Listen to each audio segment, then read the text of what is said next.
महानता को, आदर्श कर्तव्य निष्ठा को, जिसे मैं आध्यात्मिकता कहता हूँ, यदि मनुष्य के अंदर जिंदा रखा जा सके तो खुशहाली कायम रह सकती है और भौतिक उपलब्धियों का हम परिपूर्ण आनंद उठा सकते हैं। पंडित श्री राम शर्मा आचार्य।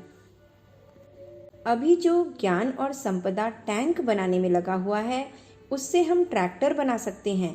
जो विज्ञान आज मशीन गनों को बनाने में लगा हुआ है, उससे हम पानी निकालने के पंप बना सकते हैं। और जो ज्ञान एवं शक्ति एक दूसरे को मारने की, काटने की शिक्षा देने में लगा हुआ है, उसे एक दूसरे के प्रति प्यार मोहब्बत पैदा करने और बच्चों को शिक्षण देने में लगाया जा सकता है। पंडित श्री राम शर्मा आचार्य। पुस्तक का नाम कैसे होगा समन्वय विज्ञान और अध्यात्म का। आज के इस युग में वैज्ञानिक प्रगति के बावजूद, आर्थिक प्रगति के बावजूद इंसान के लिए अजीब समस्या उत्पन्न होती जा रही है। हमारा सामाजिक जीवन, राष्ट्रीय जीवन, आर्थिक जीवन जटिल और जकड़ा हुआ बनता चला जा रहा है। यह समझना और विचार करना पड़ेगा कि आखिर ऐसा क्यों है। ऐसा इसलिए है क्योंकि समय के साथ मनुष्य ने प्रगति तो की, पर वह खुद को भूलता चला गया। वह अपने अंतः क्षेत्र में विचरण करना और उसे संवारना भूल गया। वह यह भूल गया कि समस्याएं एवं उनके हल दोनों ही हमारे अंतःकरण से ही निकलते हैं। बाहरी जीवन में केवल वे प्रस्तुत होते हैं। तो अपनी समस्याओं के हल खोजने के लिए हमें क्या करना पड़ेगा? इसके लिए व्यक्ति को अपने अंतःकरण में प्रवेश करना पड़ेगा और समझना पड़ेगा कि उसने क्या भूलें की हैं। हमारे द्वारा की गई भूलें। खुराक से ज़्यादा खाकर और वे सब चीज़ें खाकर जो हमारे लिए मुनासिब नहीं थीं, हमने अपना पेट खराब कर डाला।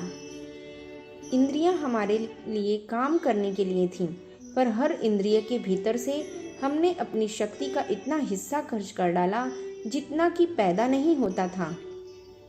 हमने अपने दिमाग को इस तरीके से चिंताओं से, दूसरी चीज़ों से उलझाए रखा कि हमारे स्वास्थ्य को नियंत्रित करने वाला नर्वस सिस्टम अस्त व्यस्त हो गया। अपने अंदर की इंसानियत और मनुष्यता को हमने मार दिया और भाई भाई होते हुए भी एक दूसरे के दुश्मन बन बैठे। हमने अपने अंदर महानताएं जगाने के स्थान पर महत्वाकांक्षाएं जगा लीं। महत्वाकांक्षी होना अच्छा है, किंतु उससे हम मजबूत नहीं बनते हैं। हमारी और समाज की समस्याओं का हल नहीं निकलता है।